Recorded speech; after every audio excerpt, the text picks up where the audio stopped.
चलिए खबरों में आगे बढ़ेंगे। हरियाणा में स्कूलों को सिलेबस जो है वो घटाया जाएगा और साथ ही साथ शिक्षा मंत्री कंवरपाल गुर्जर ने जनता टीवी से खास बातचीत में कहा है कि हरियाणा के सभी स्कूलों सीबीएसई की तर्ज पर सिलेबस यहां पर किया जाएगा। और वहीं इस दौरान कंवरपाल गुर्जर ने बड़ौदा उपचुनाव में जीत का भी दावा किया। गुर्जर ने क्या कुछ कहा, चलिए आपको सुनाते हैं।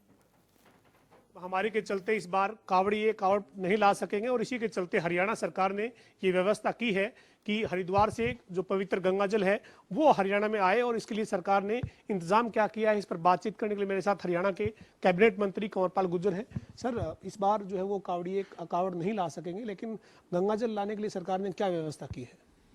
देखिए, लोगों की बहुत बड़ी श्रद्धा है भगवान शिव के प्रति और वो बहुत दूर दूर से लोग बड़ा पैदल चलते हैं और वो गंगा जल लेके आते हैं। केवल हरिद्वार से ही नहीं बल्कि गौमुख से भी लेके आते हैं, गंगोत्री से भी लेके आते हैं, कई सौ किलोमीटर पैदल चल के लेके आते हैं सारे कष्टों को उठा के। तो उनकी बड़ी श्रद्धा है। तो अब की बार कोरोना की वजह से, क्योंकि वो ऐसा करने की परमिशन सरकार की ओर से नहीं मिल रही थी, तो मैं समझता हूँ कि ये उनकी जो आस्था है उसके ऊपर एक कुठारा का हादसा लग रहा था कि भाई अब की बार वो जल अभिषेक नहीं कर सकेंगे। तो ऐसा उन्होंने थोड़ा सा मन जो था सोच रखा था, इस वजह से वो परेशान थे। लेकिन सरकार ने इस बात की चिंता की और सरकार ने कहा कि इसकी व्यवस्था हम करेंगे। और सरकार ने एक निर्णय लिया कि हर जितने भी हमारे मंदिर जो प्रमुख मंदिर होते हैं, जहाँ जल अभिषेक सारे मंदिरों में नहीं होता, कुछ ही चिन्हित मंदिर होते हैं जहाँ करते हैं जल अभिषेक। कई गाँव के लोग एक ही जगह पे करते हैं। तो उन सभी गाँव जो मंदिर हैं उनमें हम जल की जो गंगा जल है उसकी व्यवस्था सरकार कराएगी।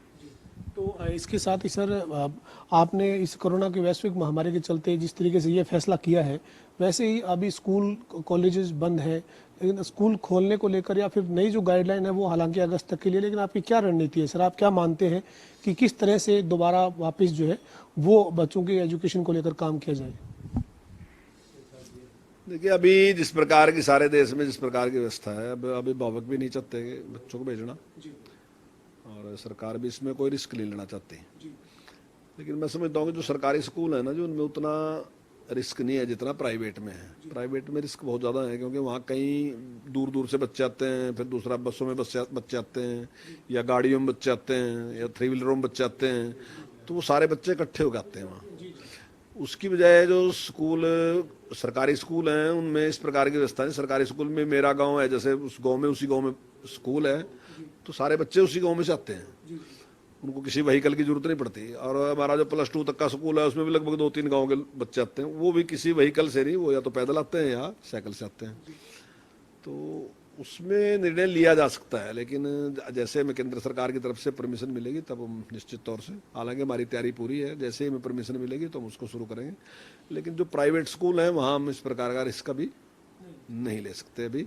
तो इसमें जिस प्रकार की स्थिति है, लेकिन हमारा प्रयास है और स्थिति सामान्य हो, लेकिन उसके बावजूद भी, सारे के बावजूद भी जो सुरक्षा है वो ज़्यादा इम्पोर्टेंट है एजुकेशन के मुकाबले में। तो हमारे बच्चे सुरक्षित रहने चाहिए, ये सबसे पहला महत्वपूर्ण है। सर, साथ ही इस बार जो है वो स्कूल जो है वो ज़्यादा दिन नहीं लग पाएंगे, चूंकि लगातार स्कूल बंद रह रहे हैं। तो सीबीएसई ने अपना सिलेबस जो है उसको कम करने का फैसला किया है। आप क्या विचार कर रहे हैं, आपका महकमा क्या विचार कर रहा है? देखिए, इस पर हमने पहले भी ये बात कही थी कि अगर 234 दिन स्कूल लगता है तो 234 दिन का वो हमारा पूरा होना चाहिए। तो उसमें हमने पहले सोचा था कि हम गर्मियों की सर्दियों की छुट्टियां समाप्त कर देंगे, 11 शनिवार है वो समाप्त कर देंगे, उनकी छुट्टी समाप्त कर देंगे, तो हमारे दिन पूरे देंगे। उसके बाद अगर नहीं खुलता तो उसके बाद हमने अगला विचार ये किया था कि हम सर्दी की छुट्टी 11 शनिवार और उसके साथ ही हम 2 घंटे एक्स्ट्रा क्लास ले लेंगे, तो उसमें हमारा टाइम कवर हो जाएगा। लेकिन अब उस प्रकार के दोनों स्थितियां मुझे लगती नहीं कि उनमें से पहली का तो खैर है ही नहीं, तो टाइम ही निकल गया, दूसरी की भी स्थिति नहीं मुझे लगती कि हो सकता है। तो स्वाभाविक ही है कि अगर 234 दिन की बजाय कम दिन स्कूल लगेगा तो उसी परसेंटेज में हम सिलेबस को कम करेंगे। और इसकी हमने जो केंद्र में हमारा मंत्रालय है उससे भी हमने इसकी मांग की थी। तो निश्चित तौर से जैसे MHRD हमें परमिशन देगी उसी हिसाब से हम सिलेबस को कम करेंगे। सर, इसके साथ साथ हरियाणा के पर्यटन विभाग को जो है वो और ज़्यादा आगे बढ़ाने के लिए, पर्यटन टूरिस्ट जो है हरियाणा में और ज़्यादा है, इसको लेकर क्या कोई आपकी योजना है क्या? अगले आने वाले दिनों में आप क्या कोई प्लानिंग कर रहे हैं? देखिए, इसमें हम पहले से ही एक विचार कर रहे थे, होम स्टे पॉलिसी है एक, और कुछ प्रदेशों ने पहले उसको इम्प्लीमेंट भी कर रहे हैं कुछ प्रदेश, जैसे हिमाचल में भी है वो, और मैं सिक्किम में गया था, सिक्किम में भी है वो। तो हम भी सोच रहे उस पर काम करना, और उससे बड़ा लाभ होगा। उससे एक तो ये लाभ होगा कि लोगों को रोजगार मिलेगा, जो एरिया है जहाँ का भी, वहाँ के लोग अपने घर में उनको ठहरा सकेंगे। और हमारा प्रयास ये भी है कि सरकार की ओर से कुछ लोन की व्यवस्था उनको कराएं कि 2 रूम सेट वो बना लें, और ऑनलाइन बुकिंग है जहाँ से भी कोई भी व्यक्ति देख सकता है किस प्रकार की वहाँ सुविधाएं हैं, कितना किराया वहाँ से करेगा, वहीं से बुकिंग कर लेगा। तो उससे एक तो उन लोगों को रोजगार मिलेगा जिनके जो छोटा छोटा काम ही शुरू कर देंगे, और इससे जो पर्यटक है उसको भी बहुत बड़ा लाभ होगा कि उसको सस्ता कमरा मिल जाएगा। होटल में उसको महंगा मिलता था, यहाँ उसको सस्ता मिलेगा। और तीसरा उसको बहुत बड़ा लाभ ये होगा कि उसको उस इलाके के कल्चर जानने का मौका मिलेगा, क्योंकि कोई भी आदमी जब घूमने के लिए आता है वो केवल वो जो दर्शनीय स्थल है उसको देखने नहीं आता, या उसकी ग्रीनरी को देखने नहीं आता, या उसका जो धार्मिक महत्व है केवल उसको ही देखने नहीं आता, बल्कि वहाँ का जो सिस्टम है, जो कल्चर है, उसको भी देखना आता है, वो जानना चाहता है। कोई भी आदमी मुझे अगर कोई कहे कि केरल चले जाओ, तो मेरा जी करेगा कि भाई केरल में लोग कैसे रहते हैं मैं देख तो लूँ, या तमिलनाडु में जाऊँ तो मैं सोचता हूँ यार तमिलनाडु में लोग कैसे रहते हैं, मैं उसको भी तो देखूँ ना। तो कोई भी आदमी ऐसे ही, अगर कोई बाहर का व्यक्ति आएगा तो वो भी निश्चित तौर से विचार करेगा कि हरियाणा के लोग कैसे रहते हैं, कैसे गाय रखते हैं, कैसे भैंस रखते हैं, कैसे दूध निकालते हैं, कैसे खेती करते हैं, क्या ये खाते हैं, क्या नहीं खाते। हर आदमी की रुचि होती है इसमें। तो मुझे लगता है कि इससे अच्छे चांस हैं और पर्यटन को इससे बढ़ावा मिलेगा निश्चित तौर से, ऐसा मेरा विचार है। पर्यटन विभाग ने एक और क्या ये भी तैयारी की है कि जो शराब जो है वो भी पर्यटन विभाग जो वो बेचेगा, यानी आपके जो टूरिस्ट पैलेस है वहाँ पर आप शराब के ठेके खोलने जा रहे हैं? देखिए, पर्यटन विभाग जो है ना जी, वो एक साफ बिजनेस है, बिल्कुल कोरा, उसमें कोई ऐसा सेवा कार्य नहीं है ये। और हम होटल चलाते हैं बिल्कुल, और होटल में बिल्कुल जैसे दूसरे होटल चलते हैं ऐसे ही हम टूरिज्म का भी होटल चलाते हैं। हमारे कमरे हैं, हम किराया लेते हैं उनसे, हमारा खाने का इंतजाम है, खाना भी है, हमारे पास बार भी है, हम उसकी भी चार्जिंग करते हैं। तो सारा ऐसे ही है हमारे पास। इस प्रकार से पेट्रोल पंप भी है हमारे, तो वहाँ से भी हम करते हैं। तो क्योंकि कोरोना की वजह से जिस प्रकार की पोजीशन है इस टाइम, तो हमने विचार किया कि इस फील्ड में भी थोड़ा अपना हाथ बढ़ाना चाहिए। तो इसमें भी विभाग ने 6 ठेके जो है हमने गुड़गांव में हमने भी लिए हैं, वो भी बिल्कुल बिजनेस ऐसे ही जैसे दूसरे लोग बिजनेस कर रहे हैं, ऐसे हम भी बिजनेस करें ताकि हमारा ठीक से काम चल सके।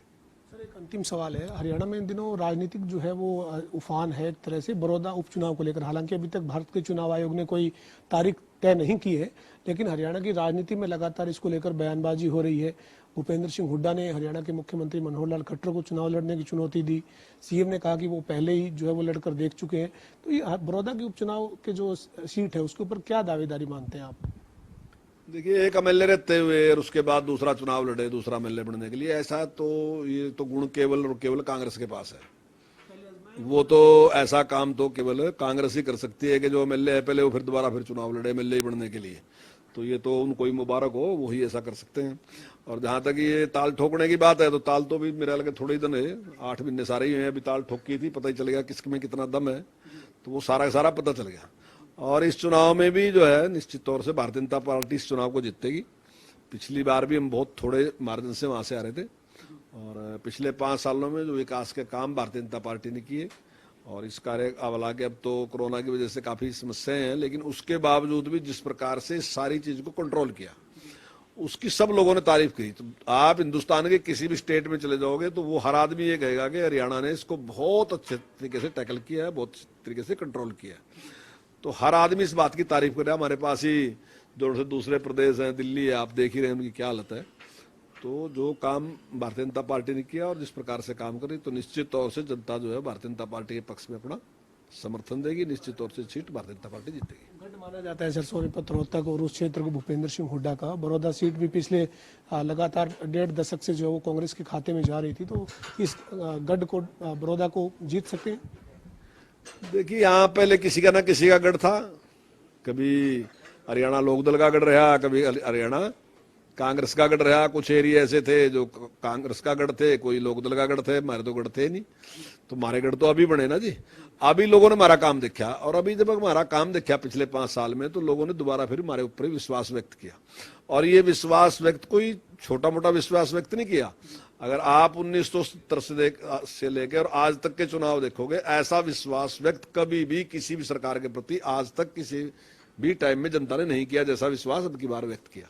तो निश्चित तौर से ये सारे गढ़ टूटने वाले, क्योंकि इन गढ़ जो पहले जिनके थे, इन्होंने जिस प्रकार से लोगों के साथ जो धोखा किया, तो वो आहिस्ता आहिस्ता वो पोल पुट्टी सारी खुल गई। और आज लोगों को पता है कि एक ऐसी अच्छी सरकार है जिसके लिए सारे लोग 2.5 करोड़ लोग उसके वो समझते हैं कि मेरे अपने लोग हैं, मैंने 2.5 करोड़ लोगों के लिए काम करना, और वो ईमानदारी से इस प्रकार से कर रही। और आप देख रहे हैं कि 5 साल से ज्यादा टाइम सरकार को हो गया और आज तक किसी ने इस प्रकार का आरोप नहीं लगाया कि कांग्रेस ने कोई क्षेत्रवाद किया, कोई बिरादरीवाद किया, कोई भाई भतीजावाद किया, कोई परिवारवाद किया, कोई किसी प्रकार का वाद नहीं है। केवल डेवलपमेंट है और न्याय है, सबके लिए न्याय। तो निश्चित तौर से जनता बीजेपी का साथ देगी। तो ये हमारे साथ कैबिनेट मंत्री कंवरपाल गुर्जर थे, जिन्होंने शिक्षा और पर्यटन समेत तमाम जो मुद्दे हैं उनके ऊपर बातचीत की है। साथ ही कंवरपाल गुर्जर ने एक बार फिर दावा किया है कि बड़ौदा का जो उपचुनाव है वो बीजेपी और जेजेपी का जो गठबंधन है ये जरूर जीतेगा, चूंकि बीजेपी ने डेवलपमेंट का काम किया है और इसी के चलते इसी मुद्दे पर उनको वोट मिलेंगे। वीडियो जर्नलिस्ट विजेंद्र सिंह के साथ पवन सिंह, जनता टीवी, चंडीगढ़।